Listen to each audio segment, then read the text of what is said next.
سورہ مبارکہ اعراف کی 157ویں آیت اور خمسہ مجالس کی یہ آخری نشست،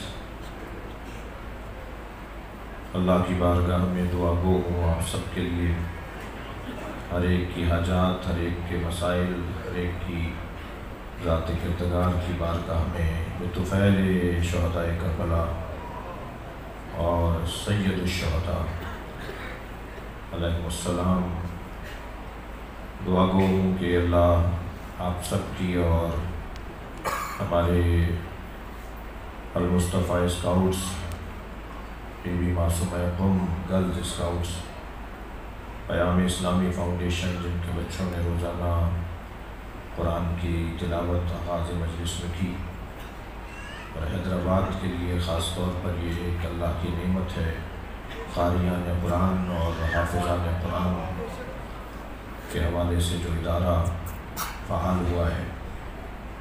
اسی طرح فیصل احباب ایکو ساؤنڈ کے دوست، پولیس کے اہلکار، رینجرز، حفاظتی ادارے اور وہ رضاکار کے جو خاموش اور غیر مرئی ہیں، نظر نہیں آتے، اپنا کردار ادا کر رہے ہوتے ہیں، اور یہ مجالس، یہ خمسے، یہ عشرے جو اتنے سج کر ہوتے ہیں، اتنے اہتمام سے ہوتے ہیں، یہ اس کے پیچھے بہت ساری توانائیاں ہوتی ہیں۔ وہ سب افراد اور بک اسٹال لگانے والے ہمارے بچے، یہ سوشل میڈیا کی مختلف ادارے، اور اسی طرح آخر میں لشکر عباس کے تمام انجمن لشکر عباس کے تمام احباب، اور جن لوگوں نے پہلی مجلس سے اب تک سوسانی کی سلام پڑھا، اپنا نیا کلام لا کر سنایا، اپنی خوشگلوئی سے اور لہن داؤدی سے ہمیں مستفید کیا، ان تمام احباب اور جو میرے ذہن میں نہیں بھی ہیں، اگرچہ کوشش کی ہے کہ سب کو یاد رکھا جائے، ان تمام احباب کی توفیقات خیر میں اضافے کے لیے، حاجات کی برآوری کے لیے، ان کی مرحومین کی مغفرت کے لیے، آپ سب کے لیے اللہ کی بارگاہ میں دعاؤں کی قبولیت کے لیے گزارش کروں گا، مکمل توانائی کے ساتھ، انتہائی خضوع و خشوع کے ساتھ بلند تر صلوات پڑھیں۔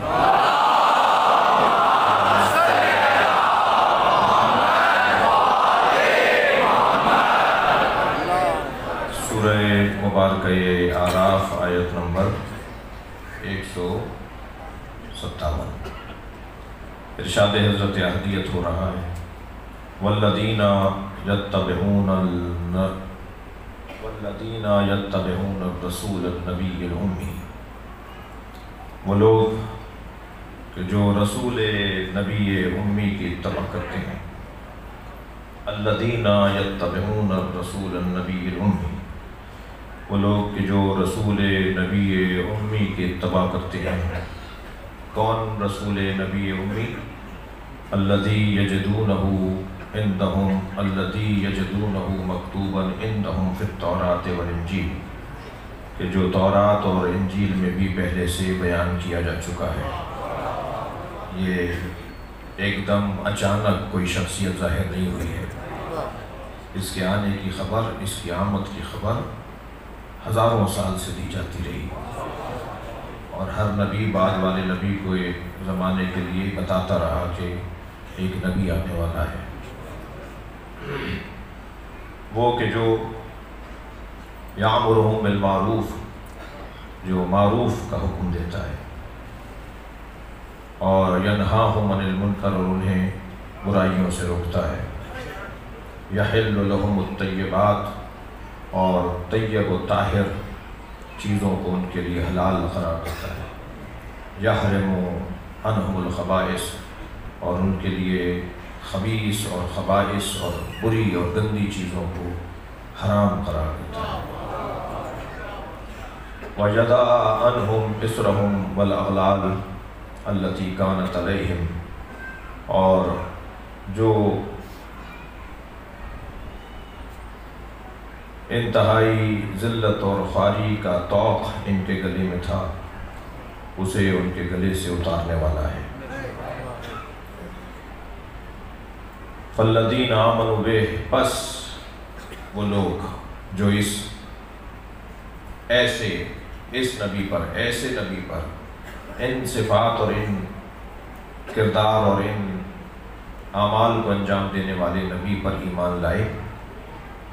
فالذین آمنوا بہ، بس وہ لوگ کہ جو اس نبی پر، کہ جس میں یہ صفات ہیں کہ جو تورات اور انجیل میں پہلے سے بیان ہو چکا، جو امر بالمعروف اور نہی عن المنکر کرتا ہے، جو حلال چیزوں کو اور حرام چیزوں کو آشنا کرتا ہے، بتاتا ہے کہ یہ حلال ہے یہ حرام ہے، جو طوق ذلت کو گردنوں سے اتارتا ہے، جو بھی فالذین آمنوا بہ اس پر ایمان لے کر آئے، وعدروا اور اس کی حمایت کرے، ونصروا اور اس کی مدد کرے، واتبعوا النور الذی انزل معہ اور اس نور کی پیروی کرے جو اس کے ساتھ نازل ہوا ہے۔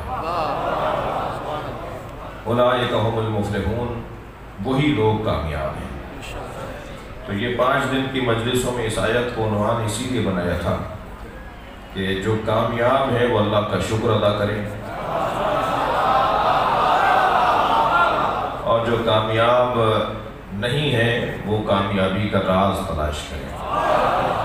اور کامیابی کا راز یہ ہے کہ جن صفات کا حامل رسول بیان کیا گیا، رسول نبی امی بیان کیے گئے، ان صفات کے حامل نبی پر ایمان مضبوط کرو، انہیں پناہ دو، ان کی مدد کرو، اور اس نور کی اتباع کرو جو ان کے ساتھ نازل کیا گیا ہے۔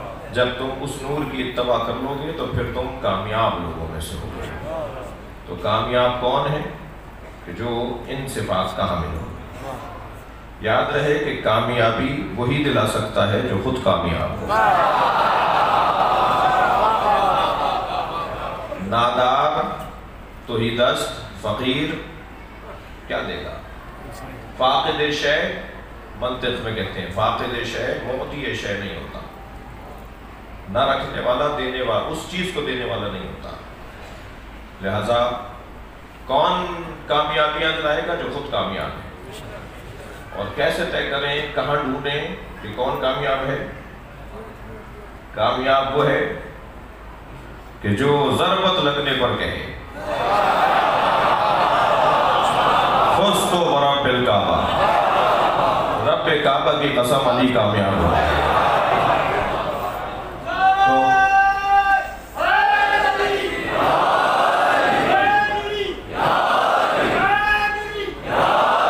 کامیاب شخصیت اور اس کی بارگاہ میں ہم حاضر ہیں۔ کل کی مجلس سے آج کے بیان کو یوں متصل کروں گا کہ نبی مکرم نے ہمیں قرآن اور علی جیسا ہدیہ دیا ہے۔ اللہ کا کرم ہے کہ ہم اہل قرآن میں سے بھی ہیں اور ہمارے دل و زبان پہ علی کا نغمہ بھی ہے۔ اور جب یہ دل و زبان پر آنے والا نغمہ حیدری ہماری روح اور جان کا حصہ ہو گیا، ہماری رگ و پے کا حصہ ہو گیا، ہمارے خون کا حصہ ہو گیا، تو پھر رنگ کچھ اور ہوگا۔ اتنا بڑا مجمع ہے، باہر اندر بالائی منزلوں میں شاہراہ پر مسلسل ایک بڑی تعداد ہر دن کی طرح آج بھی، کسی کا عقیدہ کسی جیسا نہیں ہے، سب بیٹھے ایک دروازے پر ہیں سب ایک اسکول کے طالب ہیں۔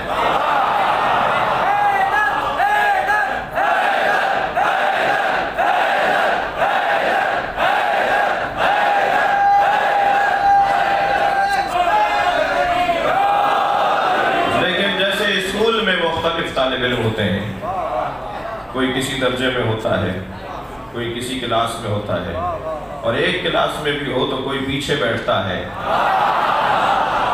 کوئی آگے بیٹھتا ہے۔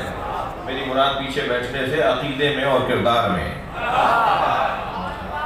کوئی عقیدے اور کردار میں پیچھے ہوتا ہے، کوئی آگے والی صفوں میں بیٹھا ہوتا ہے، لیکن ہوتے ایک ہی کلاس میں۔ اور یقین جانیے عزیزو اس اسکول کا لطف اور مزہ ہی کچھ اور ہے۔ یہاں نکما طالب علم بھی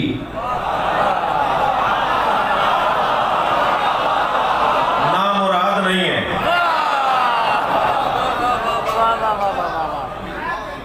انتہائی کمزور طالب علم بھی وہ اس سے بہتر ہے جو اس اسکول میں داخلہ نہیں لے رہا۔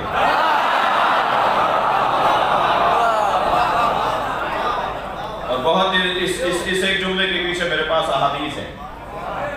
یہ بات یہ اپنی جیب سے نہیں کر رہا، ایسی جیب میری ان چیزوں کے لیے نہیں ہے۔ حقیقت ہے کہ اگر اس اسکول کا طالب علم نکما بھی ہو اور محنتی نہ بھی ہو تب بھی اس سے اچھا ہے جو کسی اور اسکول میں۔ اور میرے حساب سے مراد کہ ائمہ کی حدیث کی روشنی میں جائز ہی نہیں ہے کسی اور اسکول میں داخلہ لینا۔ جملہ ہدیہ کرنے جا رہا ہوں، مجمع سنی شیعہ کا ہے اور سب علی کے چاہنے والے بیٹھے ہیں، سب اہل بیت کے مرید بیٹھے ہیں۔ عزیزان گرامی، وہ شخص اس دنیا میں اور اس آخرت میں شرمندہ رہے گا جو علی سے دور ہے۔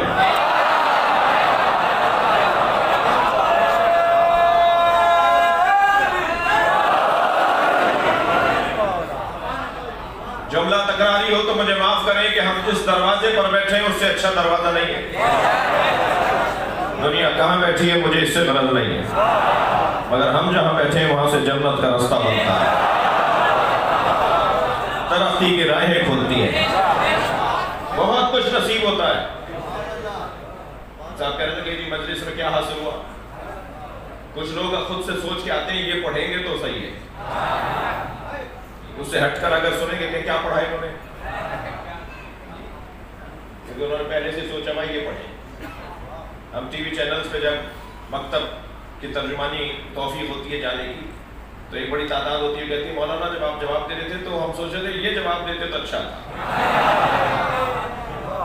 تو وہ ہر شخص یقیناً اپنے حساب سے سوچتا ہے، اس کا حق بھی ہے، لیکن اتنا رہے ذہن میں عزیزان گرامی کہ ہم جب اس دروازے پر اس کلاس میں آ کے بیٹھتے ہیں نا، اس حسینی عالمی اوپن یونیورسٹی کی کلاس میں آ کے بیٹھتے ہیں۔ سن 61 ہجری میں امام حسین نے کربلا میں یونیورسٹی کی بنیاد رکھی تھی۔ کربلا یونیورسٹی کے ایک کیمپس کو امام بارگاہ کہا جاتا ہے۔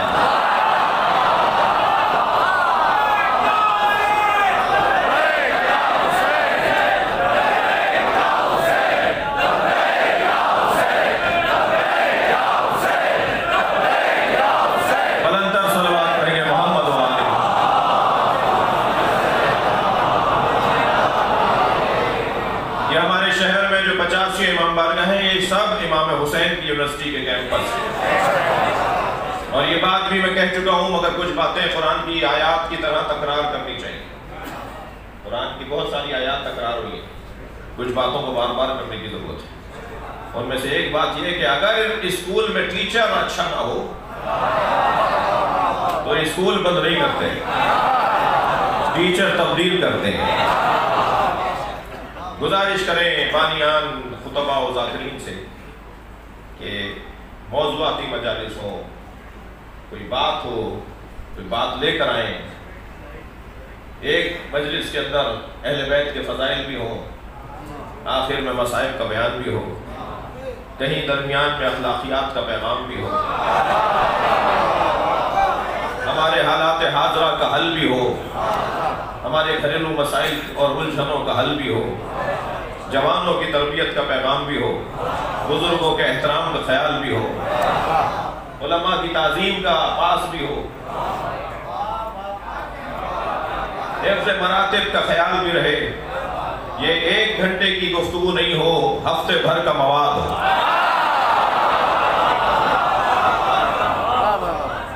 ہم اگر فضائل اہل بیت کو بیان کریں تو فضائل اتنے مضبوط انداز سے بیان ہو، اتنے اعتبار کے اور اعتماد کے ساتھ بیان ہو کہ اس میں کسی طرح کا کوئی جھول نہ ہو۔ جھول فضائل میں نہیں ہوتا، میرے بیان میں ہوتا ہے۔ فضائل میں مضبوطی ہے، میرا بیان ایسا نہیں ہوتا کہ میں اسے منتقل کر پاؤں. اسی لیے میں ان بچوں اور جوانوں شیعہ بچوں سے کہتا ہوں کہ اپنے ساتھ کسی ایک سنی دوست کو ضرور لایا کرو.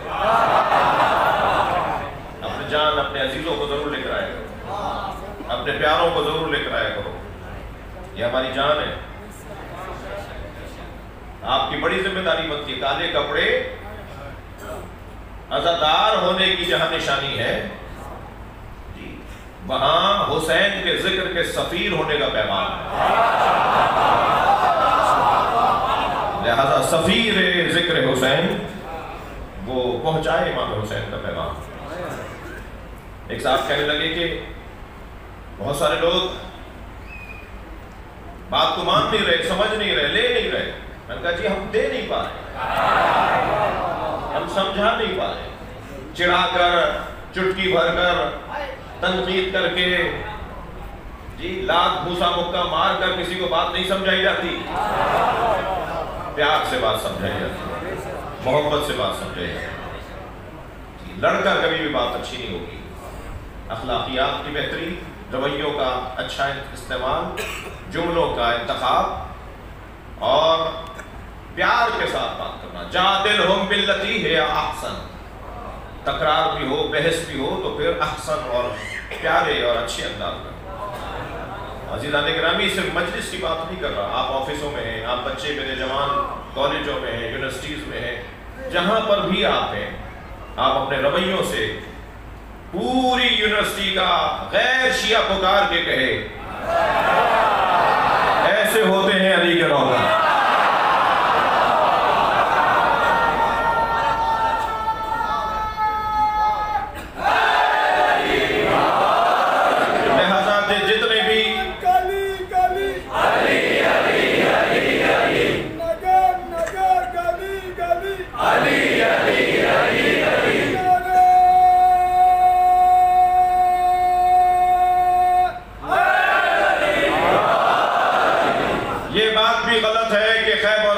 کب تک پڑھا جائے گا؟ جب تک قرآن کی آیات ہے پڑھا جائے گا. یہ کیا بات ہوئی؟ ہم مجلس سننے گئے تھے, مولانا خیبر پڑھ رہے تھے, تو ہم کیا پڑھیں؟ خیبر نہیں پڑھے. ہم گئے تھے مجلس سننے, مولانا خندق کی جنگ سنا رہے تھے. بہت ہو گیا خیبر و خندق. بھائی کچھ بھی نہیں بیان ہوا.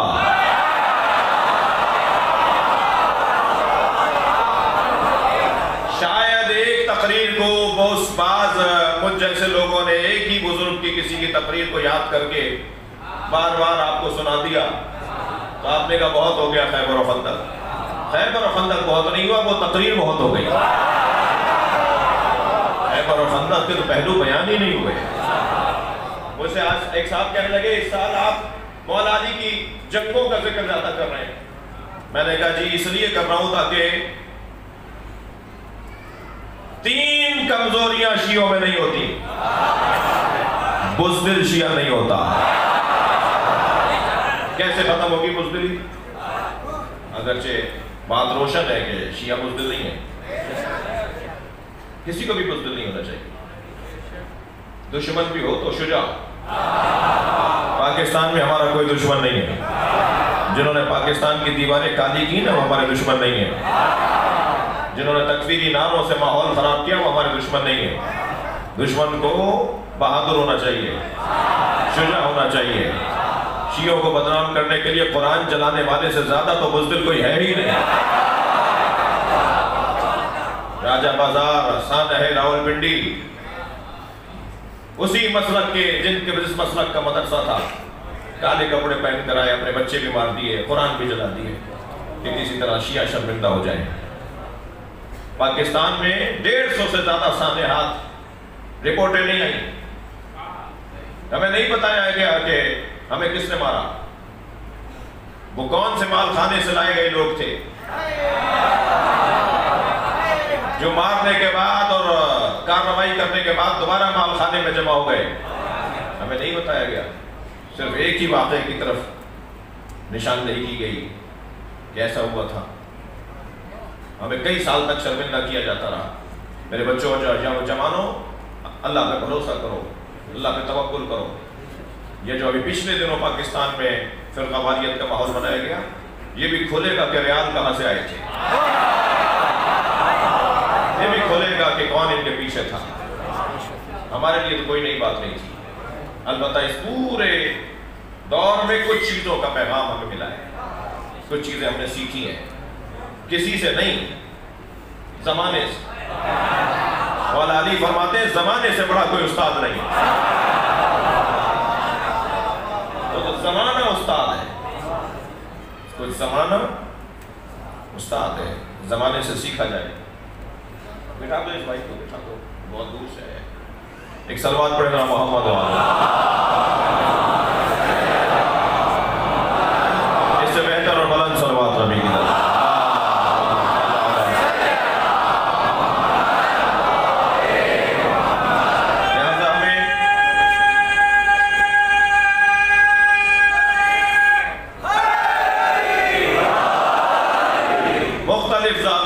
مختلف پہلوؤں سے عظمت اور فضائل کے ابواب کو پڑھنا ہوگا۔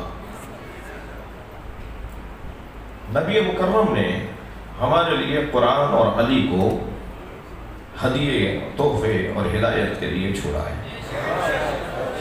جب نبی نے کہا کہ زینوا مجالسکم نور بیوتکم بتلاوت القرآن، اپنے گھروں کو قرآن کی تلاوت سے منور کرو، اسی لہجے میں فرمایا زینوا مجالسکم بذکر علی بن ابی طالب، اپنی مجلسوں کو علی کے ذکر سے زینت دیا کرو، قرآن پڑھو اور علی کی بات کرو۔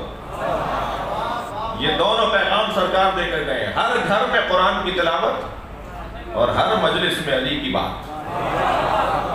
تب نبی کی وصیت پر عمل ہوگا۔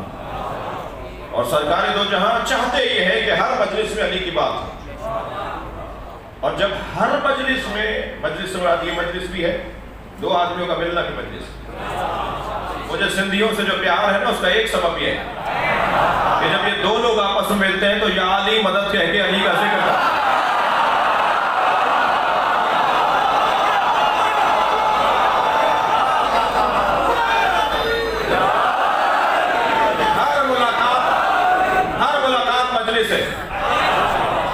اور پیغمبر اکرم نے فرمایا اپنی مجلسوں کو علی کے ذکر سے زینت دیا تھا، تو ہر ملاقات میں علی کی بات ہو۔ جو بات میں کرنے جا رہا ہوں وہ یہ کہ اتنی بات علی کی ہوگی نا کہ نبی کے زمانے سے لے کر قیامت تک علی علی ہوتا رہے اور بات ختم نہ ہو۔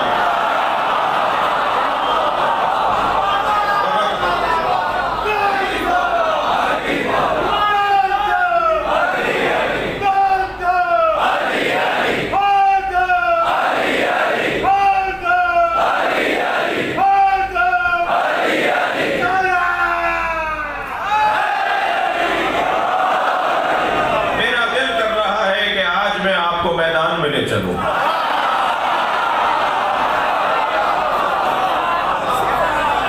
سوچا بھی میں نے یہی تھا کہ 5ویں مجلس میں میدان میں چلیں، اور وہ میدان جس میں میں آپ کو اور آپ مجھے لے کے چل رہے ہیں، وہ میدان وہ ہے جس میں اپنے تو علی علی کہہ ہی رہے تھے،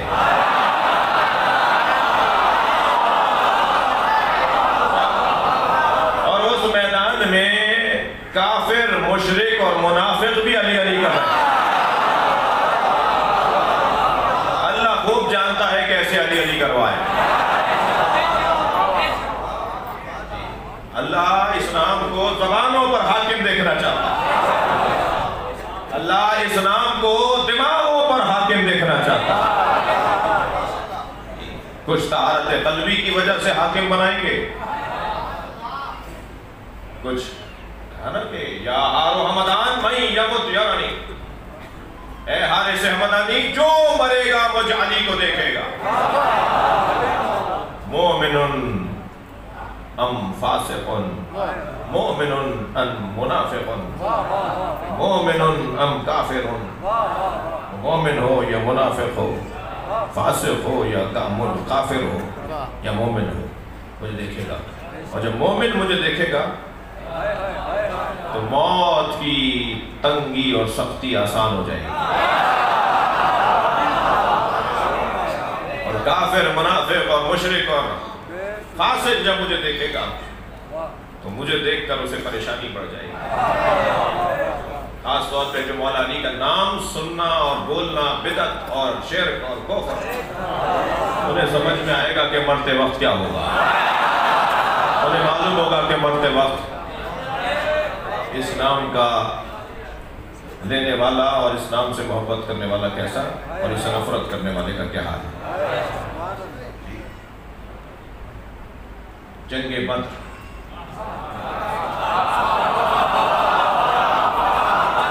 مجھے نہیں معلوم آج کی مجلس میں آپ لوگ کتنے سننا چاہ رہے ہیں مجھے۔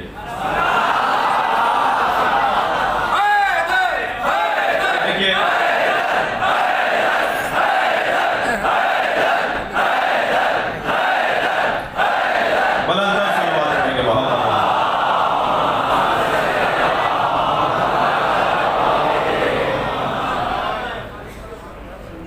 تنگ بیٹھے ہیں، اپنی اس تنگی کو آج برداشت کر لیں تاکہ قبر میں وسعت ہو جائے۔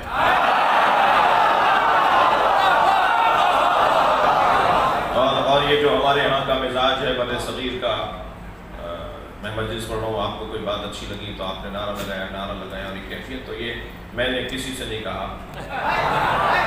آپ ویسے ذکر کر رہے ہیں، میں ایسے ذکر کر رہا ہوں، تو ہم سب اس وقت ذاکر ہیں۔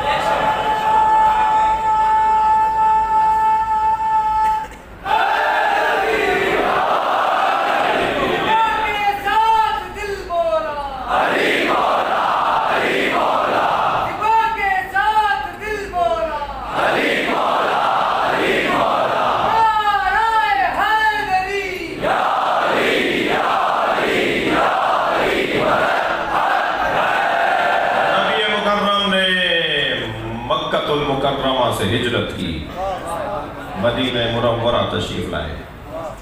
مکہ مدینہ یہ دو سرکار کے شہر، سرکار مکی بھی ہیں مدنی بھی ہیں، اور یاد رہے کہ ہر شخص کے، کسی بھی شخص کے دو وطن ہو سکتے ہیں، آپ دو وطنوں میں نماز پوری پڑھ سکتے ہیں۔ ایک ہمارا آبائی گھر، ہمارا گاؤں، اگر ایک دن کے لیے بھی گئے تو وہاں 4 رکعت ہی پڑھیں گے کیونکہ ہم اپنے وطن آئے، اور ایک وہ وطن جہاں ہم اپنے کام یا اپنی غرض کی وجہ سے طے کر لیا ہم نے کہ ہم یہیں ہی رہیں گے، یہاں ہی رہیں گے، وہ بھی دوسرا وطن ہو سکتا ہے، تیسرا وطن ہمارا نہیں ہو سکتا۔ 6 مہینے کہیں رہ لیے، مکان وہاں پر ہے، اگر کسی کے 25 شہروں میں مکان ہو تو 25 وطن تھوڑی ہوں گے۔ پراپرٹیوں سے اور مکانوں سے وطن نہیں بنتا، قصد سے اور ارادے سے وطن بنتا ہے۔ میں ارادہ کر لوں کہ مثلا حیدرآباد میرا وطن، میں ارادہ کر لوں کہ مثلا خیرپور میرا وطن، تو میرے 2 وطن ہو سکتے ہیں، تیسرا وطن میرا نہیں ہوگا۔ وہاں میں اگر 10 دن کا قیام کروں گا تو نماز میری پوری ہوگی اور روزہ ہوگا، اور اگر 10 دن سے کم کا قیام ہے، قصد عشرہ نہیں ہے، تو پھر وہاں میں نماز قصر پڑھوں گا، 4 رکعت کو 2 رکعت پڑھوں گا، اور روزہ مجھ پر فرض نہیں ہوگا اس وطن میں، اس شہر میں جو میرا وطن نہیں ہے۔ ٹھیک ہے، تو کیوں یہ ساری بحثیں کیوں ہیں؟ اس لیے کہ نبی کے بھی 2 وطن ہیں، ایک مکہ ایک مدینہ۔ مکے میں جو لوگ نبی کے ساتھ تھے اور مدینے آئے وہ مہاجر کہلائے، اور جو مدینہ منورہ میں استقبال کرنے والے تھے، اپنے گھروں کے دروازے کھولنے والے تھے، پیار اور محبت دینے والے تھے، وہ انصار کہلائے۔ یا مسلمانوں کی تاریخ میں مہاجر ہیں یا انصار ہیں۔ جب شام سے خط مولا علی کو آیا کہ میں بھی بڑے باپ کی اولاد، آپ بھی بڑے باپ کی اولاد، آپ کے دادا بھی بڑے اور میرے دادا بھی سردار، تو میرے مولا نے فرمایا خبردار مجھ سے مقایسہ نہ کرو، نہ تم مہاجروں میں ہو نہ انصار میں ہو، انتم من الطلقاء، تم تو طلقاء میں سے ہو، آزاد شدگان جنہیں میرے نبی نے آزاد کیا تھا۔ گناہ کرنے پر معافی سزا کو معاف کرتی ہے، گناہ ختم نہیں ہوتا۔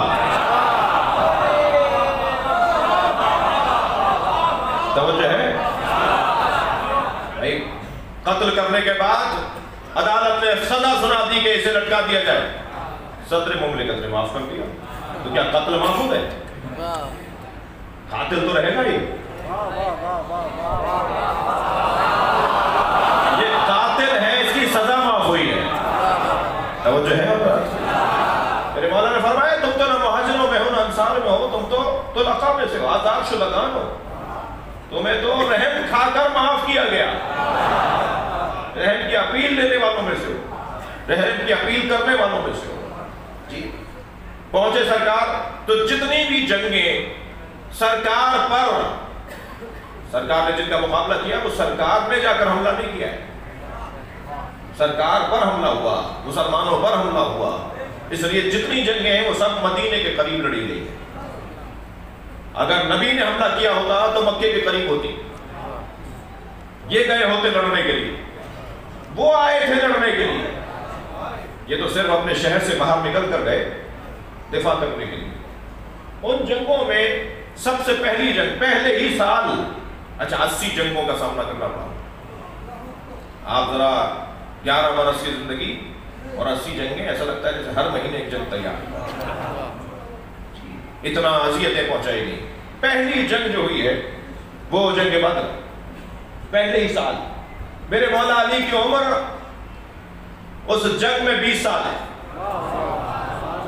مولا 20 سال کے ہیں جنگ بدر میں، اور 20 سالہ علی مسلمانوں کے لشکر کا علمدار۔ مجلس میں بیٹھے ہوئے جوان ذرا اکڑ کر سنیں،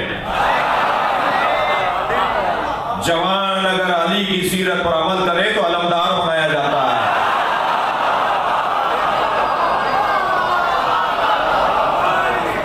نہ یونیورسٹیاں جوانوں کے بغیر چل سکتی ہیں، نہ اسکولوں میں جوان کے بغیر تصور تعلیم ہے، اور نہ ہی مملکت بغیر جوانوں کی صلاحیتوں کے چل سکتا ہے، اور نہ ہی نمازوں میں مزہ بغیر جوانی کے ہے، اور نہ ہی مجلسوں میں رنگ بغیر جوانی کے ہے، اور نہ ہی جلوسوں کی رونق بغیر جوانی کے ہے۔ یہ جوان اللہ کو بڑا عزیز ہے، یہ جوان اللہ کو بڑا عزیز ہے۔ تمام تر گناہ کرنے کی صلاحیتوں کے بعد جب یہ وضو کر کے مصلے پہ کھڑا ہوتا ہے تو اللہ فرشتوں سے کہتا ہے ذرا زمین پہ دیکھو تمہیں کچھ نظر آیا؟ فرشتے اللہ سے کہتے ہیں یا اللہ ایک ستارہ چمک رہا ہے۔ اللہ کا جواب آتا ہے یہ ستارہ نہیں ہے، یہ وہ میرا بندہ ہے جو گناہوں کی صلاحیتوں کے باوجود میرے آگے سجدہ کرنے کھڑا ہوا ہے۔ مجھے وہ جوان بہت عزیز ہے، اللہ کہہ رہا ہے مجھے وہ جوان بہت عزیز ہے جو تمام تر صلاحیتوں کے باوجود اپنی منفی صلاحیتوں کو ختم کر کے، ان کو نظر انداز کر کے میری بارگاہ میں حاضری دیتا ہے۔ مجھے نہیں معلوم کہ حیدرآباد میں انتظامیہ کی شخصیات تشریف فرما ہے کہ کتنا جوانوں کی ورزش کا اہتمام ہے حکومت کی طرف سے۔ یہ ڈھیلا ڈھیلا ٹیڑھا ٹیڑھا چلنے والا جوان، یہ کمر جھکایا ہوا جوان، یہ کمزور اور ناتوان جوان ملک کی جوانی کو کھا جائے گا۔ لہذا ہر شہر کے اندر شہری انتظامیہ کا فرض بنتا ہے کہ وہ ان کی صحت کی بحالی کے لیے ادارے بنائیں، ان کی ورزش کے لیے، ان کی صحت کو اچھا رکھنے کے لیے۔ اور اگر خدا نخواستہ ریاست کی بے توجہیاں جیسے بہت سی چیزوں میں ہیں یہاں بھی ہو تو پھر میں برادری سے کہوں گا، جیسے ہمارے کراچی کے خواجہ برادران نے، پنجاب کے شیخ برادران نے اپنی برادریوں کے لیے اپنے جوانوں کی ورزش اور صحت کا انتظام کیا ہوا ہے، تو برادریاں بھی یہ کام کریں، جوانوں پر توجہ دیں، جوانوں کو مصروفیت، مثبت مصروفیت دینے کی ضرورت ہے۔ اس کا خون کہتا ہے کہ کچھ کرے، اور قوم کے نمائندگان اسے کچھ کرنے کے لیے کام نہیں دے رہے، تو پھر اس کو کبھی کوئی قوم پرست جماعت اغوا کرے گی، اسے کبھی پھر کوئی دہشت گرد جماعت اغوا کرے گی، پھر اسے کوئی لسانی جماعت اغوا کرے گی، پھر اس کے ذہنوں کو اغوا کیا جائے گا. تو اس سے پہلے کہ کوئی اور اغوا کرے، اسے وہاں لے آؤ جہاں کے لیے بنایا گیا ہے. صلوات پڑھیں گے محمد و آل محمد.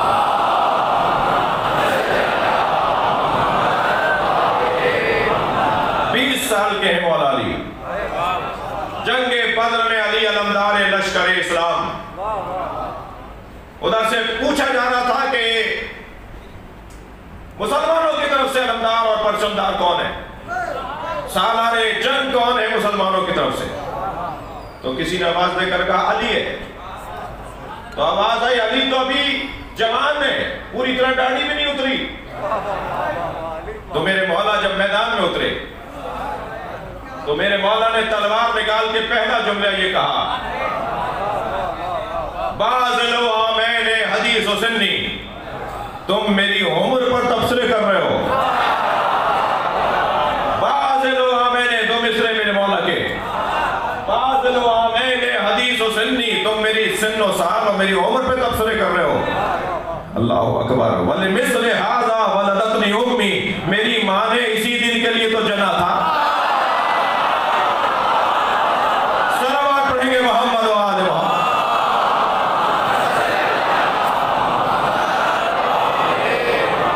اور جنگ بدر میں جب میرے مولا اترے تو علی نے اس جنگ میں 18 سرداروں کو مارا. یہی تو وہ جنگ ہے جس کا بدلہ کربلا میں لیا گیا ہے. 18 سرداروں کو میرے مولا علی نے جنگ بدر میں مارا. جنگ چل رہی تھی. اچھا اب میں جنگ پڑھ رہا ہوں، تھکیں گے نہیں آپ. جنگ چل رہی تھی.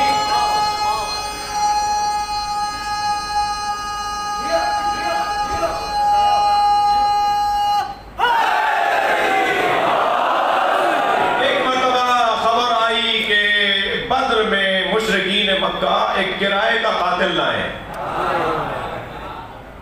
میں تو ایسے ہی مجلس پڑھتا ہوں. مولانا کرائے کے قاتل کی اصطلاح تو آج کی ہے، اور وہ بھی پاکستان میں ہی سنی ہے. تو یہ آپ وہاں کہاں لے گئے اس اصطلاح کو؟ جنگ بدر میں کرائے کا قاتل، کیا مطلب ہے اس کا؟ بھائی یہ اصطلاح اس زمانے میں نہیں تھی، مگر انسان تو اسی مزاج کا ہے. انسان تو نہیں بدلتا، اصطلاحیں بدلتے ہیں، جملے بدلتے ہیں، طریقے بدلتے ہیں، مگر انسان نہیں بدلتا. تو جیسے آج کرائے کے قاتلوں کو اسے پتہ ہی نہیں ہوتا، اسی ایک ہی بندوق سے وہ شیعہ کو بھی مار کے آتا ہے، اسی سے وہ سنی کو بھی مار کے آتا ہے. بعد میں جب پوچھا جاتا ہے تم نے کس کو مارا تھا، مجھے اس سے غرض نہیں، مجھے کہا تھا 50,000 روپے دیں گے، یہ تصویر ہے، یہ آدمی ہے، یہاں رہتا ہے، اسے مار دو. اور میں مار کر آ گیا. وہ بھائی تمہارا عزیز تھا، تمہارا رشتہ تھا، تم بھی تو کسی مکتب مسلک کے ہو گئے. تو کتنے ہی لوگ اس ملک کے اندر ایسے پکڑے گئے کہ جو اپنے ہی مکتب اور مسلک کے لوگوں کو مار کر آئے. اور یاد رکھیے ظالم کا کوئی مسلک نہیں ہوتا، ظالم کا کوئی مذہب نہیں ہوتا. ظالم ظالم ہوتا ہے. جو پیسے کی خاطر کسی کی جان لے لے، جی وہ آدمی نہیں، وہ انسان نہیں، وہ جانور ہے. بلکہ قرآن کہہ رہا ہے یہ جانور سے بھی مستر ہے. بچ کے رہیے، ہوشیار رہیے، متوجہ رہیے. یہ کرائے کے قاتل اس جنگ میں بھی نوفل بن خویلہ نامی ایک پہلوان، ایک تلوار باز، ایک نیزہ باز، ایک تیر انداز، اور اتنا داؤ پیچ جاننے والا خطرناک جنگجو تھا کہ وہ ایک وار سے گھوڑے کی چاروں ٹانگیں کاٹ دیتا تھا. وہ ایک وار سے 3 آدمیوں کے گلے اتار دیتا تھا. عجیب انداز تھا اس کے لڑنے کا. اسے پیسے دے کر کے اتنے پیسے ملیں گے ہمارے ساتھ چلو. سرکار کو معلوم ہوا کہ یہ نوفل بن خویلہ کو ملائیں. تو حضرت ایک مرتبہ اپنے دونوں ہاتھوں کو اٹھا کر کہا اللہم اکفنی نوفلا، یا اللہ ہمیں نوفل سے محفوظ رکھ، میری امت کو، میرے لوگوں کو، میرے مجاہدوں کو نوفل سے محفوظ رکھ. میرے مولا نبی نے یہ کہہ دیا. جنگ چل رہی تھی. جنگ چلتے ہوئے کچھ دیر گزری کہ سرکار نے ایک مرتبہ مشرکین کے لشکر کو دیکھتے ہوئے کسی کو تلاش کرنا چاہا، تو کچھ فاصلے سے مولا علی کی آواز آئی، یا رسول اللہ کچھ دیکھ رہے ہیں؟ تو حضرت نے فرمایا من لہو علم بنوفل، کسی کو نوفل کی خبر ہے؟ تو مولا نے وہیں سے آواز دے کر کہا یا رسول اللہ میں نے اسی وقت مار دیا تھا۔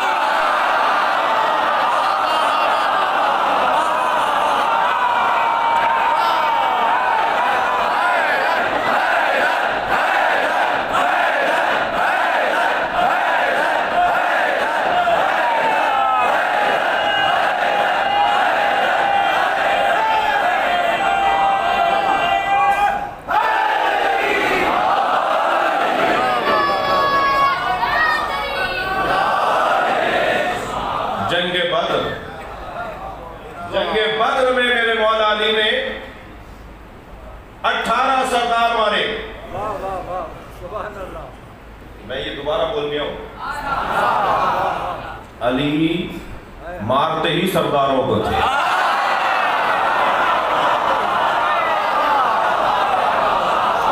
وہ جو سرداروں کے قبیلے کے بیچارے مجبور لوگ آئے ہیں، انہیں کیوں ماروں؟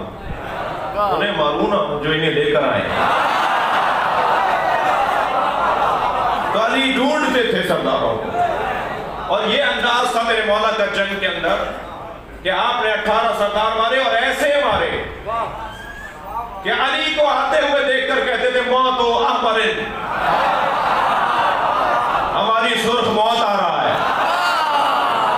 جنگ بدر میں مشرکوں نے علی کا نام رکھ دیا تھا سرخ موت۔ بہت سے لوگ تو علی کو دیکھ کر مر جاتے تھے۔ کوئی تھکے بیٹھے ہیں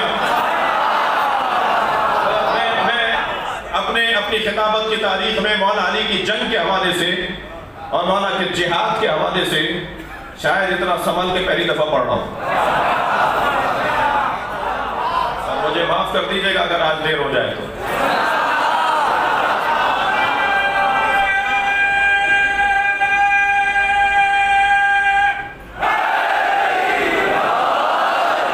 جنگ بدر میں جس انداز سے مولا لڑے ہیں اس کا بیان بہت ہی روشن ہے، سبحان اللہ، اور کسی ایک کو بھی اسیر بنا کر نہیں لائے۔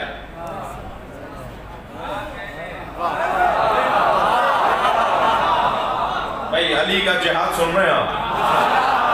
بہت سارے اور مجاہد جو مولا کے ساتھ بدر میں لڑ رہے تھے، وہ 4 کو مار کر آئے، 1 کو پکڑ کر لائے، تو حضرت کسی کو اسیر بنا کر نہیں لائے۔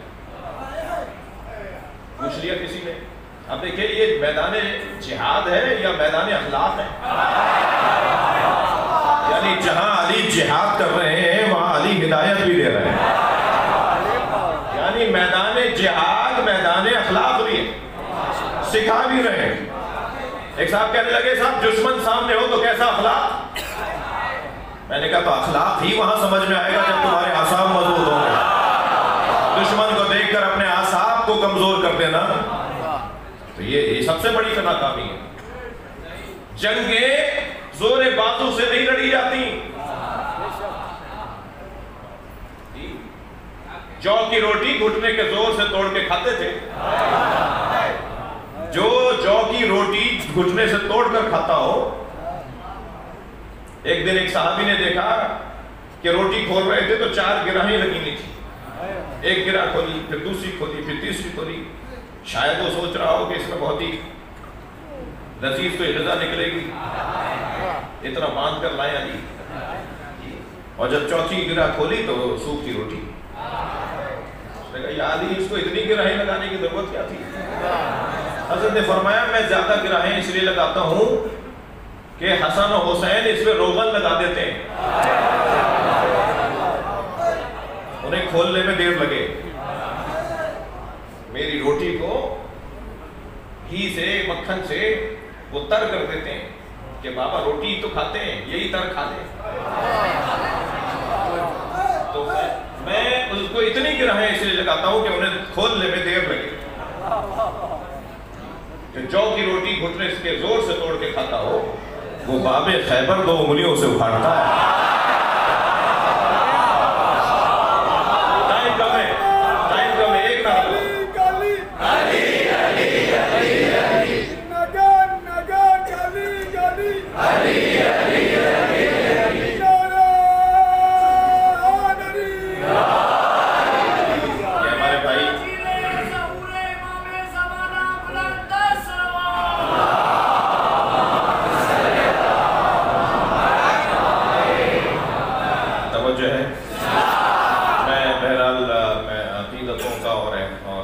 احساسات کا بھی مجھے خیال رکھنا ہے. یہ ہمارے بھائی آنکھیں بند کر کے نعرے لگاتے ہیں تاکہ کوئی دیکھے ہی انہیں کوئی نظر نہ آئے, تو کوئی کچھ کہہ ہی نہ سکے. تو ایک لگا دو تاکہ تمہیں بھی ثواب مل جائے اور ہمارا بھی تھوڑا ٹائم بچ جائے. ایک صلوات پڑھے ذرا محمد و آل.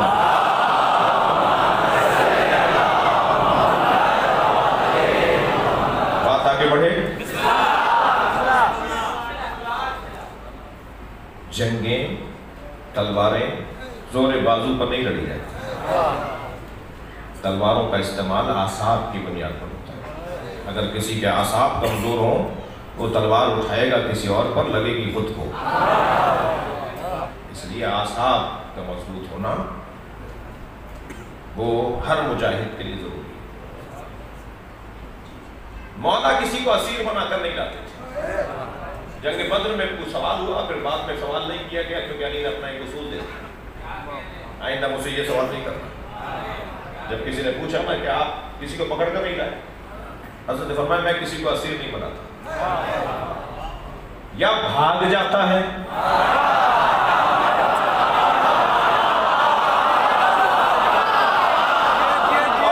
اور علی کی کرامت کا حصہ تھا کہ بھاگنے والے کو موقع دیتے تھے.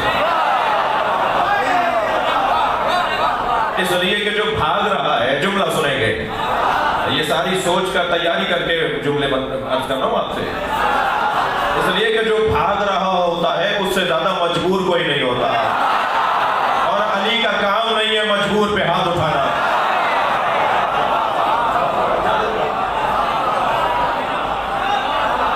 یا وہ بھاگ رہا ہوتا ہے یا وہ مر رہا ہوتا ہے, بچہ کون ہے جو لے کر آؤں.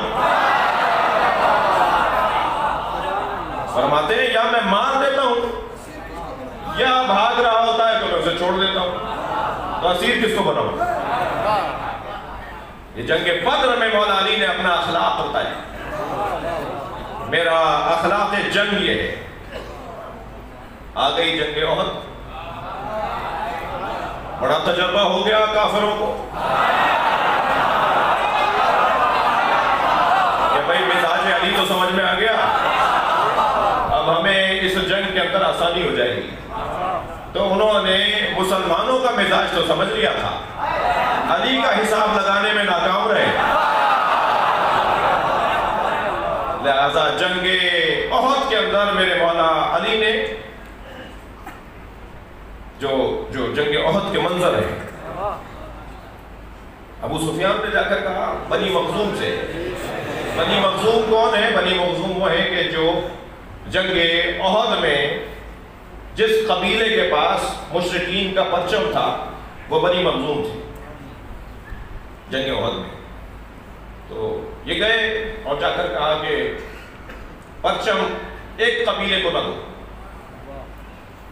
جنگ کے میدان میں اس وقت کوئی 18 یا 20 قبیلے مل کر آئے تھے. کہا کہ جنگ کے میدان میں ہر کچھ دیر کے بعد پرچم بدل دو اور اعلان کرو کہ اب پرچم فلاں قبیلے کے پاس. علی یہ 20 قبیلوں سے دشمنی نہیں لے گا.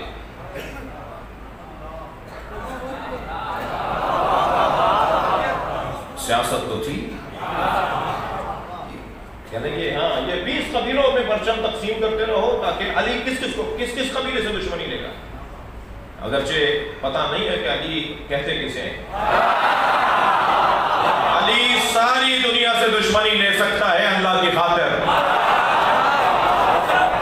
مزاج ہی کچھ اور ہے. لیکن ہے کہ یہ پرچم بدلتے رہو.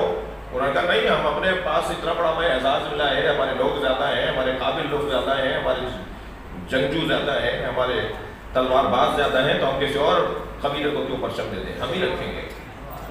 اس وجہ سے ان کا نقصان یہ ہوا کہ مولا نے ان کے 13 پرچمدار مار دیے. وہ ایک مرتا تھا دوسرے کو دیتے تھے, علی اسے مارتے تھے. کسی نے پوچھا کہ احد میں آپ میدان میں برق کی مانند کبھی کہیں نظر آتے تھے, کبھی کہیں نظر آتے تھے, تو اس کا سبب کیا تھا؟ حضرت فرمانے لگے کہ میں احد میں پرچمداروں کو ڈھونڈتا تھا, پرچم گر جائے گا تو جنگ ٹھنڈی پڑ جائے گی.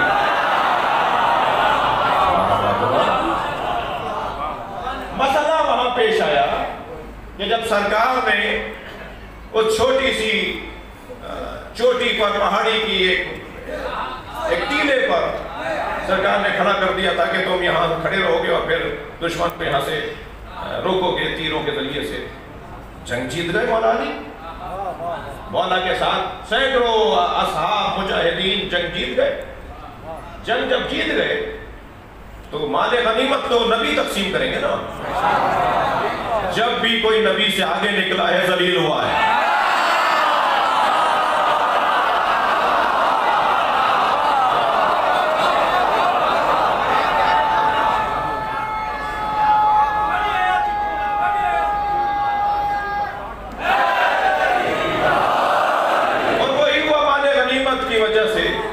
وہ درہ چھوڑ دیا, وہ چوٹی چھوڑ دی, وہ محاذ چھوڑ دیا. نیچے آ کر مال غنیمت جب لینے لگے تو پھر وہ جا چکے تھے, انہیں اندازہ ہوا کہ یہ جو جگہ خالی ہو گئی, وہ وہیں سے واپس آئے اور مسلمانوں پر حملہ کیا. یہ جب حملہ ہوا تو پھر بڑی تعداد میں مسلمانوں نے میدان چھوڑ دیا. قرآن مجید سورہ بقرہ میں احد میں بھاگنے والوں کے بارے میں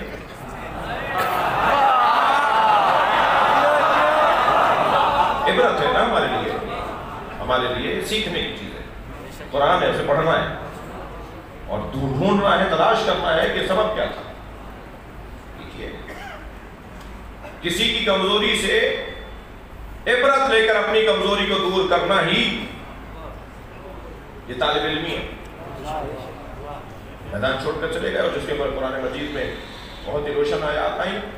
ارشاد ہوا اذا تصعدون ولا تلون على احد والرسول يدعوكم في اخراكم. ایسے بھاگ رہے تھے کہ موڑ کر بھی نہیں دیکھ رہے تھے.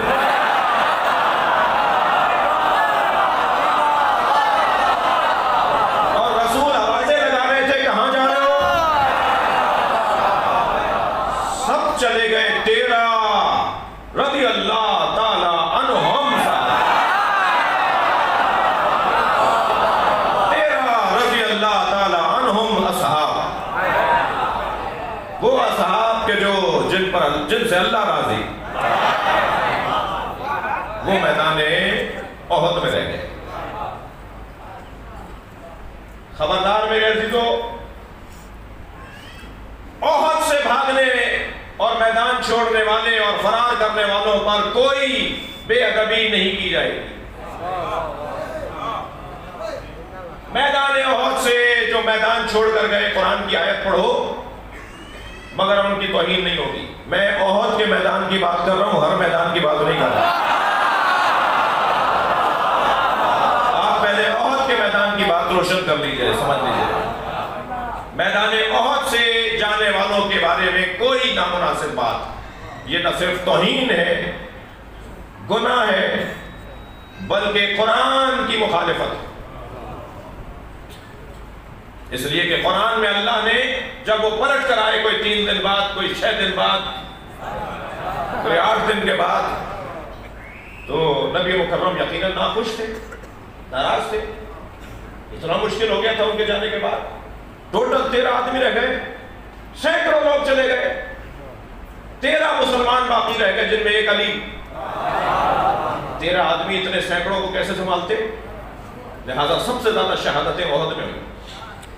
بدر سے زیادہ مسلمان احد میں شہید ہوا, اور 1-2 نہیں, بڑی تعداد میں بدر کے اندر مسلمان زخمی ہوئے, بڑی تعداد میں شہید ہوئے, جنہیں پھر بعد میں ان کے زخمیوں کو جب مدینہ لے کر آئے تو پھر آج ان کی قبریں جنت البقیع کے اندر ایک خاص جگہ پر بدر کے زخمیوں کی قبریں ہیں جو بعد میں مدینہ آ کر شہید ہو گئے. اتنا بڑا نقصان ہو گیا مسلمانوں کو. لیکن جب یہ واپس پلٹ کر آئے تو پہلے تو نبی نے ان سے پوچھا, میں تمہیں آوازیں لگا رہا تھا, تم جواب کیوں نہیں دے رہے تھے, تم مڑ کر کیوں نہیں دیکھ رہے تھے؟ تو انہوں نے کہا کہ ہمیں ایک آواز آ رہی تھی کہ نبی مارے گئے. جب نبی مارے گئے تو پھر ہم کیوں رکتے؟ تو نبی نے فرمایا وہ شیطان کی آواز تھی. بھائی جسے شیطان اور فرشتے میں ہی فرق نہ لگے,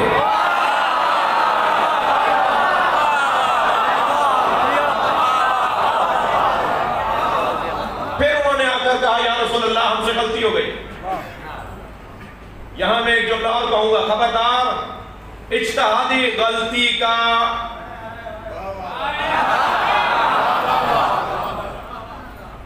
جملہ یہاں کار آمد اور کار فرما نہیں ہے. میں ایک فورم پر تھا، ایک بہت بزرگ شخصیت نے کہا جی اجتہادی غلطی تھی. میں نے کہا جی ہر غلطی کو اجتہادی کر کے آپ بچا لیتے. اجتہادی غلطی نہیں تھی، اس لیے نہیں تھی کہ نص کے مقابل اجتہاد جائز ہی نہیں. انہوں نے کہا جی نص سے کیا مراد ہے؟ میں نے کہا نبی موجود تھے، سرکار کا وجود موجود ہے، انہیں چھوڑ کے جانا اجتہاد کون سا ہے؟ لہذا یہ اجتہادی غلطی نہیں تھی، غلطی تھی. لہذا جب یہ واپس آئے انہوں نے آ کر معافی مانگی تو اب قرآن کی آیت، سورہ بقرہ کی آیت ہے. میں شیعہ برادری سے کہوں گا کہ احد سے متعلق اپنے الفاظ کو بہتر کریں اور ایسا کوئی لفظ نہ کہیں جو توہین ہو. اس لیے کہ جب اللہ نے معاف کر دیا، رسول نے معاف کر دیا، تو ہم اگر کوئی بات کریں گے تو یہ قرآن کے خلاف ہے. لَقَدْ عَفَا اللَّهُ عَنْهُمْ إِنَّ اللَّهَ غَفُورٌ رَحِيمٌ.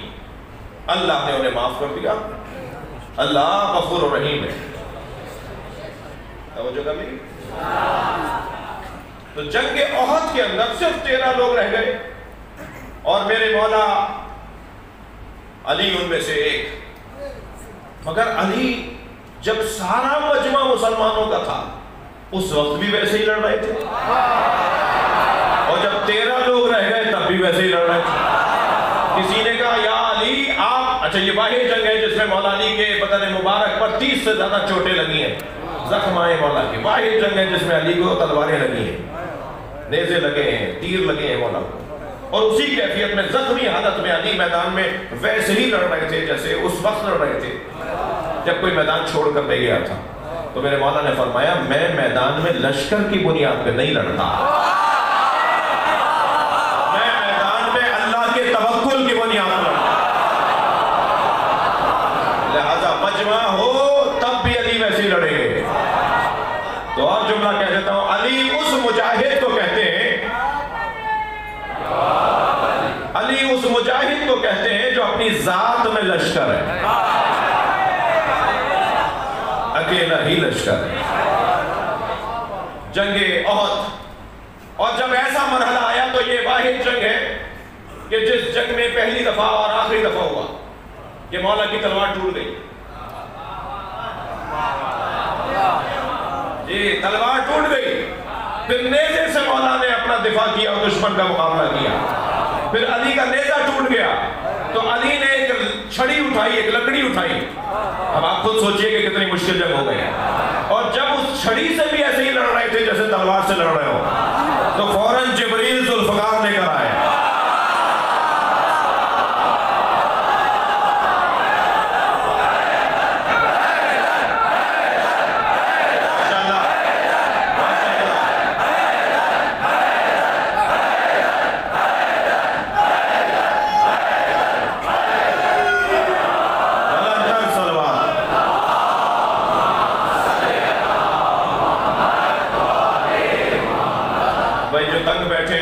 کریں گے اگر آپ کو تنگی احساس نہیں ہو رہی ہوگی.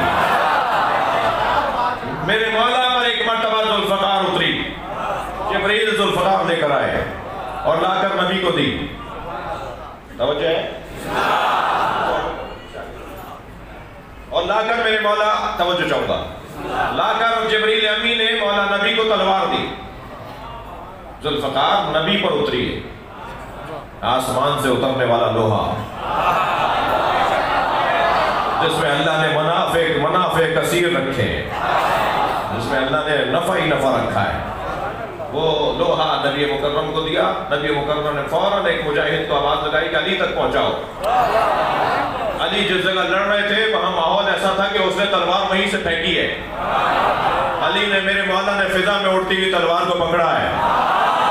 اس منظر کو دیکھ کے جبریل نے قصیدہ پڑھا ہے. لا فتح الا علی، لا سیف الا ذوالفقار.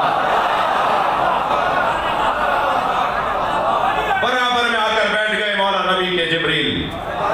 سرکار کے دندان مبارک شہید ہو چکے ہیں.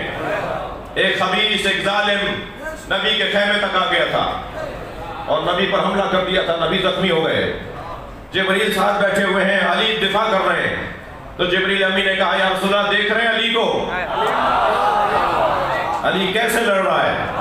تو میرے مولا نبی نے اسی کیفیت میں مسکراتے ہوئے فرمایا کیف لا انہو منی وانا منہو.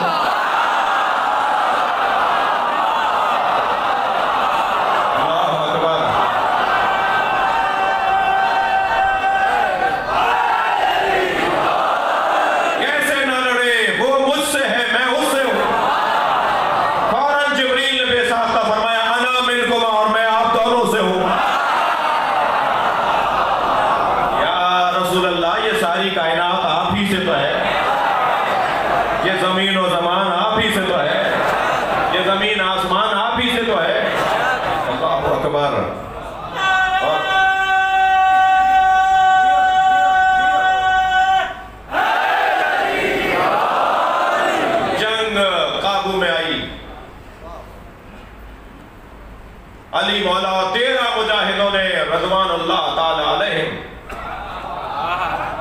اللہ کا درود اور سلام ہو ان مجاہدوں پر. جی جب جنگ ٹھنڈی پڑی، مولا زخمی حالت میں نبی کی خدمت میں آئے اور کہا یا رسول اللہ آپ کو جتنی تکلیف ہوئی ہے وہ مجھے معاف کریں. آگے بڑھ کر نبی نے علی کو گلے لگایا، آنکھوں میں آنسو بھر لائے اور اصحاب سے مخاطب ہوتے ہوئے فرمایا ذرا علی سے پوچھو جب سب چلے گئے تو علی کیوں نہیں گیا؟ دیکھیے ہمارے ہاں جہاد فروعات دین میں ہے کہ نہیں؟ کیا نماز بولو، نماز، روزہ، بولو، جہاد فروعات دین میں ہے نا؟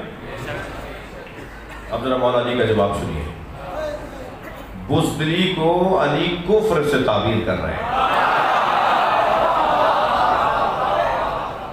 بزدل ہوگے تو نماز بھی نہیں پڑھ سکو گے، بزدل ہوگے روزہ بھی نہیں رکھ سکو گے. 8 منٹ پہلے کھول لو کہیں برائی نہ آ جائے.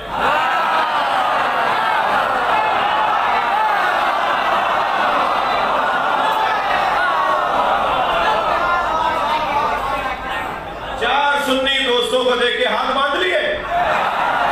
مجھے تو وہ سنی بڑا اچھا لگتا ہے جو لاکھوں شیعوں میں ہاتھ باندھتا ہے. وہ کربلا میں، نجف میں، مشہد میں لاکھوں شیعوں میں ہاتھ باندھ کے نماز جو سنی پڑھ رہا ہوتا ہے، یقین جانیے مجھے اتنا اچھا لگتا ہے کہ دل کرتا ہے اس کا جا کے ماتھا چوم لوں. مجھے وہ سنی اس لیے اچھا لگتا ہے کہ وہ لاکھوں شیعوں میں ہاتھ باندھ کے نماز پڑھ کر بتاتا ہے میں نے جو دین سمجھا ہے اس پہ عمل کرنے کی جرأت بھی رکھتا ہوں. دوسرا پیغام یہ سنی یہ دے رہا ہوتا ہے خبردار شیعوں سے ڈرنا نہیں، یہ مارتے نہیں ہیں. لاکھوں شیعوں میں بھی اکیلے چلے جانا کچھ نہیں ہوگا، احترام ملے گا، پیار ملے گا. ایک جوان، سنی جوان مجھے کہنے لگا کہ میں کربلا مشی میں گیا چیلوں پر، تو ایک رستے میں جگہ جگہ تمرک بٹ رہے تھے، تو ایک جگہ کوئی اچھا کھانا بٹ رہا تھا، میرا دل کر رہا تھا یہ کھاؤں.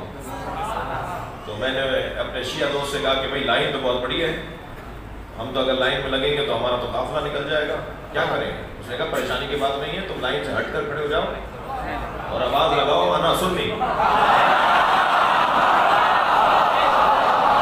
کہنے لگا میں نے ایسے ہی کیا، علیحدہ جا کے کھڑا ہو گیا اکیلا. میں نے کہا انا سنی. وہ سب کو چھوڑ کر آ گیا اور کہنے لگا پہلے تم کھاؤ. مجھے وہ سنی بہت اچھا لگتا ہے جو شیعوں کے درمیان آ کر ڈرتا نہیں ہے، مگر وہ شیعہ برا لگتا ہے جب چاہتا ہے ہاتھ باندھ لیتا. تم پشیمان ہو کہ مولا تھا امام صادق کے فقہ پہ عمل کرتے ہو؟ نادم ہو کیا؟ امام جعفر صادق میں جیسے روزہ کھولنے کا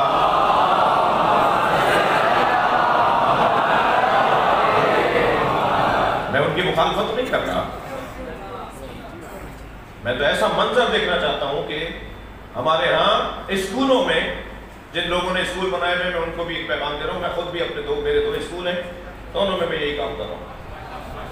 اسکولوں میں اگر اکثریت سنی بچوں کی ہے تو جب ان کے نماز کا وقت ہو تو سنی عالم دین کو لائیے، وہ ہاتھ باندھ کر جیسے پڑھتا ہے ایسے پڑھے، اور سارے سنی بچے اس کے پیچھے پڑھیں، اور اسکول کے اندر ہر صف میں 2 کھولے ہوئے، 2 باندھے ہوئے، 4 باندھے ہوئے، 1 کھولا ہوا،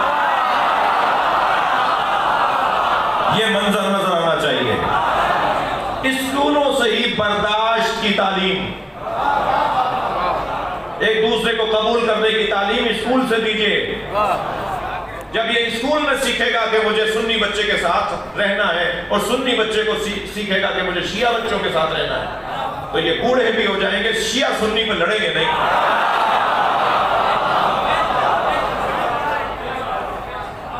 کوئی تقریر نہیں کر رہا، کوئی اپنی کوئی گزارش اور رپورٹ نہیں سنا رہا۔ 50 دفعہ ہو چکا ہے کہ ایئرپورٹس کے اوپر نماز کا وقت ہو جاتا ہے، سنی بھائی نماز پڑھ رہے ہوتے ہیں، میں اسی حلیے میں رہتا ہوں، گم ہو کے رہنے والا تو ہوں نہیں، اسی حلیے میں رہتا ہوں، اور میں ان کے پیچھے نماز پڑھتا ہوں۔ سنی عالم کے پیچھے نماز پڑھو شیعہ بچوں کو بار بار اس لیے کہہ رہا ہوں، یہ میری سن لیں گے۔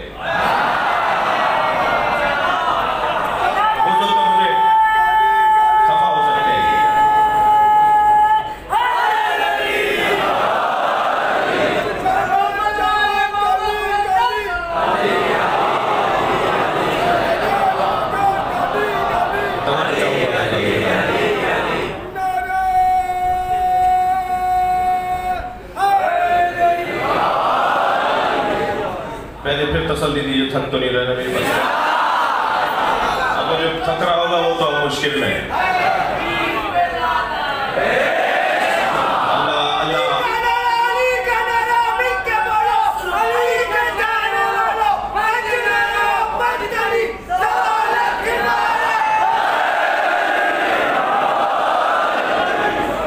میرے مولا علی سے پوچھا، یا علی جب سب چلے گئے تو تم کیوں نہیں گئے؟ میرے مولا نے کیا جواب دیا، اکفروا بعد الایمان، کیا ایمان کے بعد کافر ہو جاتا؟ علی بزدلوں کو مسلمان ہی نہیں مانتا، خبردار بزدل اور مسلمان۔ جو کچھ پاکستان میں رنگ رچایا گیا، ڈرامے بنائے گئے، فرقہ واریت پاکستان میں 2 ہی دفعہ ہوئی ہے، یا 82 میں ہوئی صرف کراچی کے حد تک، یا اب ہوئی ہے پورے پاکستان میں۔ بیچ میں جو ٹارگٹ کلنگ ہوئی، شہادتیں ہوئیں، سنی بھی مارے گئے، شیعہ بھی مارے گئے، وہ فرقہ واریت نہیں تھی، وہ دہشت گردی تھی۔ کسی سنی نے شیعہ کی مسجد پہ حملہ نہیں کیا، کسی شیعہ نے سنیوں کی مسجدوں پہ حملہ نہیں کیا، فرقہ واریت تھی نہیں۔ فرقہ واریت کا ماحول بنایا جا رہا ہے، باقاعدہ توہینیں کی جا رہی ہیں، پوری قوم کی توہین کی جا رہی ہے۔ یہ ماتم کرتے ہیں، فلاں جانور کا، نجس جانور کا نام لے کر بولا جا رہا ہے، پوری قوم کی توہین کی جا رہی ہے۔ مگر جب مجھے پتا ہے کہ اس کے پیچھے سازش کیا ہے، تو میں اگر ان کے اکسانے میں جذباتی ہو جاؤں تو مراد تو ان کی پوری ہوگی۔ جب مجھے پتا ہے کہ سازش ہے، جب ہمیں معلوم ہے کہ اس کے پیچھے کوئی اور مقاصد ہے، تو وہ کتنا ہی مجھے چٹکی بھرتے رہیں، اکساتے رہیں، جذباتی کرتے رہیں، مجھے اپنے آپ کو سنبھالنا ہے، صبر کرنا ہے، برداشت کرنا ہے۔ پاکستان کی امنیت کو اولویت دینی ہے، ملک کی بقا اور سالمیت کو ترجیح، مگر یاد رہے تم کتنا ہی ہمیں اکساتے رہو، جذبات بھڑکاتے رہو، گالیاں دے کر، نامناسب جملے کہہ کر ہمارے لیے، ہماری قوم کے لیے آزمائشیں بناتے رہو، ہم ان ساری باتوں کا جواب ایک ہی دیں گے۔ پاکستان کی ملت جعفریہ اسرائیل کو تسلیم نہیں کرے گی۔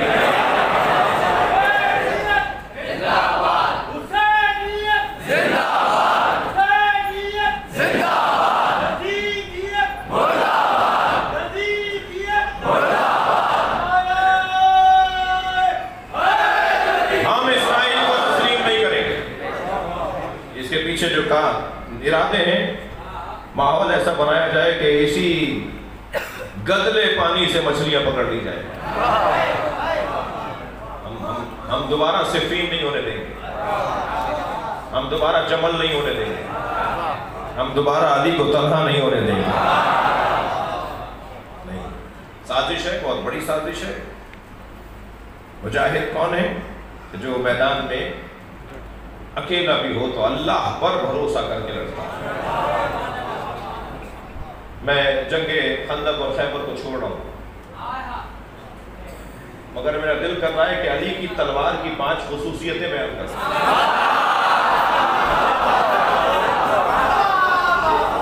مولا علی کی تلوار کی خصوصیات۔ سب سے پہلی خصوصیت علی کی تلوار کی سنیں گے، علی کے جہاد کی، علی کی تلوار کی سب سے پہلی خصوصیت، یا اللہ توجہ چاہوں گا، جب علی میدان میں اترتے تھے تو غروب آفتاب سے کچھ قریب قریب اترتے تھے۔ سارا دن چھوڑ کر بھیجتے رہتے تھے، تربیت دیتے رہتے تھے، سکھاتے رہتے تھے مجاہدوں کو کیسے جاؤ، فلاں خیال رکھو، فلاں کا کو نظر میں رکھنا، فلاں بھی آیا ہوا ہے، اس کی یہ کمزوری ہے۔ سارے دن مجاہدوں کو تربیت دیتے رہتے تھے، اور خود مولا کائنات دن کے آخری حصے میں جاتے تھے۔ تو طالب علم اور شاگرد ہوں تو ایسے کہ ایک مجاہد نے پوچھا، یا علی آپ دن کے آخری حصے میں کیوں جاتے ہیں؟ تو فرمانے لگے 2 وجہ سے۔ ایک تو آسمان کے دریچے اس وقت دعاؤں کی قبولیت کے لیے کھلتے ہیں، تو میں میدان میں اترتا ہوں اور اللہ سے مناجات کر رہا ہوتا، تو زیادہ میری بات اللہ کی بارگاہ میں پہنچے گی کہ اس لیے کہ آسمان کے دریچے کھل رہے ہوتے ہیں۔ اور دوسرے آخر میں اس لیے جاتا ہوں کہ وہ مجبور لوگوں کا نقصان کم ہو، کچھ ہی دیر میں مغرب ہو جائے اور مرنے والے کم ہو۔ میں میدان میں اپنی تلوار سے مارنا نہیں چاہتا۔ اللہ اکبر۔ دوسری خصوصیت سن لیجیے، فرمایا کہ میدان میں جب آپ ہمیں لے کر جاتے ہیں اور ہم آپ کے ساتھ جاتے ہیں تو کبھی کبھی ہمیں آپ کی ضرورت پڑ سکتی ہے، کبھی آپ کی ضرورت پڑ سکتی ہے، تو کہاں ڈھونڈیں آپ کو؟ مولا سے ایک مولا کا مجاہد، مولا کے ساتھ چلنے والے مسلمان مجاہدوں میں ایک مجاہد نے کہا کہ ہم آپ کو میدان میں کہاں ڈھونڈیں؟ حضرت نے فرمایا وہیں ڈھونڈنا جہاں میں گھوڑے سے اترا تھا، میں جگہ چھوڑ کر نہیں جاتا۔ یا اللہ، کیسے؟ توجہ ہے، جگہ چھوڑ کر نہیں جاتا۔ حضرت نے فرمایا میں نہ کسی کے پیچھے بھاگتا ہوں نہ کوئی میرے پیچھے آ سکتا ہے، میں وہیں کھڑا رہتا ہوں، جو قریب آتے رہتے ہیں میں انہیں مارتا رہتا ہوں۔ جلدی جلدی سنا رہا ہوں۔ 5 خصوصیتیں علی کی تلوار، یہ میرا مقدمہ تھا۔ علی کی تلوار کی پہلی خصوصیت، علی نے کسی کو مارا ہو اور وہ مرا نہ ہو۔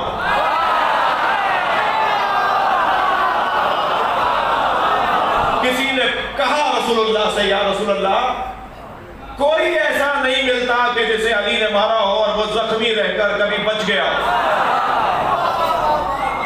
بھاگ گیا ہو، زخمی ہو گیا تھا، بعد میں اٹھا کر لے گئے، زخم مرہم پٹی ہوئی اور وہ بچ گیا۔ کوئی نہیں ملا ہمیں ایسا، توجہ کریں میرے ساتھ، کوئی نہیں ملا مجھے ہمیں ایسا کہ جس نے یہ کہا ہو کہ ہم فلاں میدان میں علی کی تلوار سے زخمی ہوئے، کچھ دن زخموں میں رہے اور علاج معالجہ ہوا تو ہم بچ گئے، ٹھیک ہو گئے۔ کہا کیوں ایسا ہوتا ہے؟ تو میرے مولا نبی نے فرمایا سیف اللہ الذی لا یخطا، اللہ کی تلوار خطا نہیں کرتی۔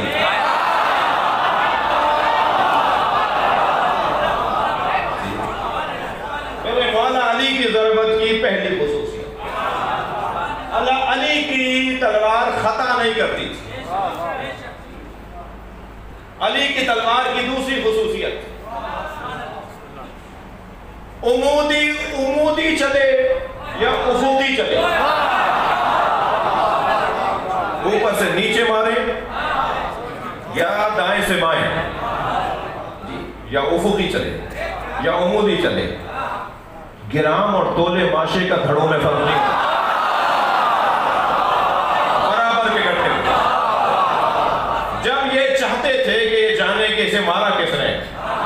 تو کہتے تھے کہ ذرا وزن کر کے دیکھیں. اول تو پہلے ہی سامنے نظر آ جاتا تھا، لیکن کبھی ایسا ہوا تو کہا کہ وزن کر کے دیکھیں. 1 گرام کا فرق نہیں ہوتا جس کی ضربت میں عدالت ہو. اس کے مزاج میں کتنی عدالت ہو، اس کی حکومت میں کتنی عدالت ہو. یہ مولا علی کی ذوالفقار کی دوسری خصوصیت. تیسری خصوصیت سنیں گے. کانت ضربات علی ابکارا. ابکار بکر کے خاندان کا لفظ ہے، باکرہ کے خاندان کا لفظ ہے. کانت ضربات علی ابکارا. علی کی ہر ضربت نئی ہوتی تھی.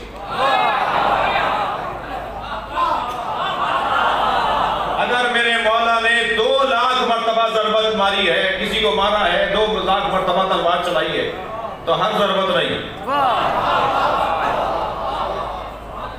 ہر ضربت نہیں، ہر دفعہ اسٹائل نیا. آپ کی زبان میں بول دیا تو صحیح ہے. ہر دفعہ انداز نیا. کانت ضربات علی ابکارا. چوتھی صفت مولا علی کی ذوالفقار ہے. جی حضرت نوح نے قرآن مجید سورہ مبارکہ نوح کی 26ویں آیت، قال نوح رب لا تذر علی الارض من الکافرین دیارا. حضرت نوح نے دعا کی، اللہ اس زمین پر کسی کافر کو زندہ نہ رکھ. حضرت نوح کی کیا آرزو؟ زمین پر کوئی کافر زندہ نہ رہے. یہ حضرت نوح کی آرزو. اب ذرا مزاج حیدری دیکھیں. جنگ صفین میں مولا علی کے قریب مالک اشتر لڑ رہے تھے، اور جب جنگ ختم ہوئی، وہ دن مکمل ہوا، تو مالک نے یہ سوچتے ہوئے مولا کے قریب جا رہے تھے مولا کو سلام کرنے، اور جنگ کے اختتام کے مرحلے میں سب جمع ہو رہے تھے. تو قریب جاتے ہوئے سوچنے لگے کہ علی نے 32 مارے ہیں، میں نے 31 مارے ہیں، اگر ایک اور مار لیتا تو برابر ہو جاتا. تو مالک آتے ہوئے سوچ رہے تھے، وہیں سے مولا نے آواز دے کر کہا، خبردار، ہمارا مارنا تمہارا مارنا برابر نہیں.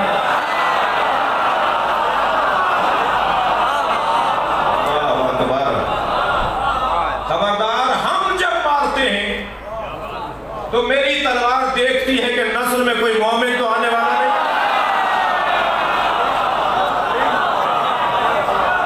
اور میں اسے چھوڑ دیتا ہوں جس کی نسل میں کوئی مومن آنے والا ہے. یہ علی مولا کی ذوالفقار کی چوتھی اور 5ویں صفت سنیں گے. مولا کی جو تلوار تھی ذوالفقار، اس کے دونوں طرف دھار تھی. اس کے منہ بھی تھا، اس کا منہ بھی تھا، جیسے 2 لب ہوتے ہیں، یہ بھی تھا. اچھا، تلوار پہ کچھ لکھا ہوا بھی تھا، اور تلوار یہ دنیا کے کسی کارخانے کے بنے ہوئے، اسلحہ سازی کے کارخانے کے بنی ہوئی تلوار نہیں. یہ تلوار وہ ہے جسے فرشتوں نے بنایا. لہذا بہت سبک بھی تھی، بہت سبک تھی، کوئی بھاری نہیں تھی. ایک شخص ہے جو جانتا نہیں تھا مولا کو، اسے مولا نے کہا اسے خریدو گے؟ اسے اٹھا کے کہا کہ اس کی کوئی قیمت نہیں ہے. مولا کے اصحاب مولا کے ساتھ کھڑے تھے، اور وہ دیکھ رہے تھے. لوہار تھا، وہ تلوار ساز تھا، شمشیر ساز تھا. اس نے مولا کی تلوار اٹھا کے کہا کوئی نہیں خریدے گا اسے، اس کی پیسے نہیں ہے. یہ کوئی ہے؟ یہ کچھ ہے؟ اس میں تو دم ہی نہیں ہے. تو میرے مولا مسکرائے، فرمایا ہاں، دم تلوار میں نہیں ہوتا، بازو میں ہوتا.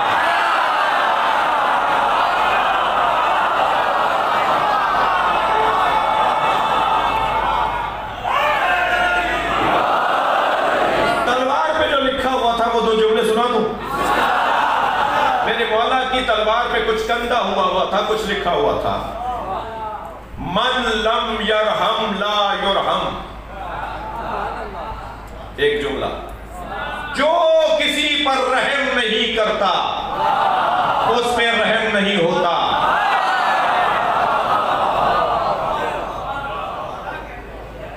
بچوں، میرے جوانوں، میرے کم سن ہم سن ساتھیوں، ختم کرو۔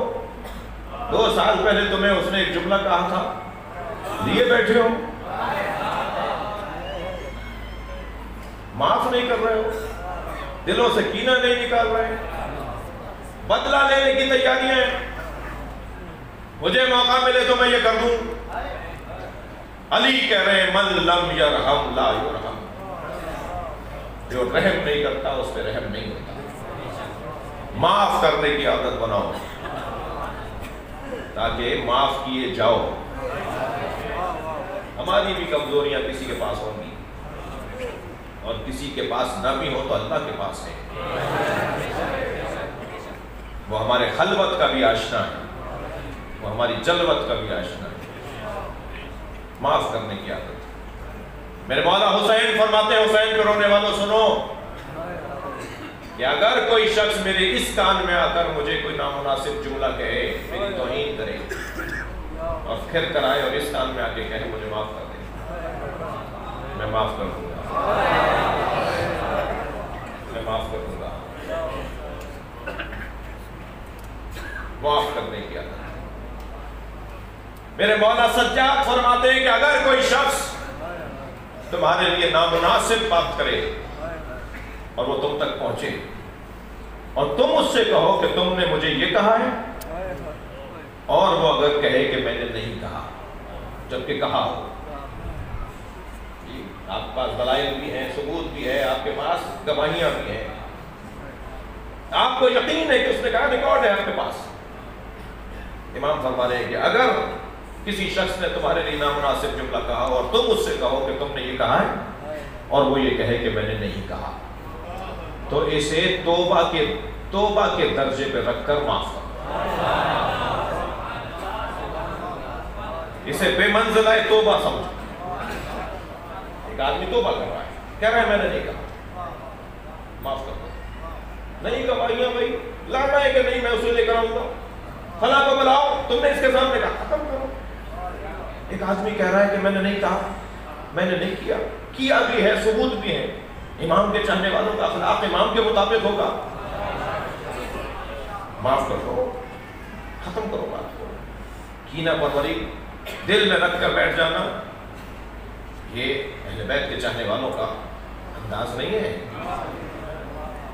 حضرت نوح کہہ رہے ہیں کہ یا اللہ زمین پر کوئی کافر زندہ نہ رہے، اور علی بن ابی طالب دیکھ رہے ہیں کہ اگر یہ کافر بھی ہے تو اس کی نسل میں مومن آنے والا ہے، کیسے چھوڑا۔ بس آخری روایت فضائل کے باب میں سنیے۔ میرے مولا صادق سے کسی نے پوچھا لما سمیا ذوالفقار، ذوالفقار، کیوں ذوالفقار کا نام ذوالفقار رکھا؟ ذوالفقار کا نام ذوالفقار کیوں ہے؟ ہر تلوار کا نام تو ذوالفقار نہیں ہے، ذوالفقار کا نام ذوالفقار کیوں ہے؟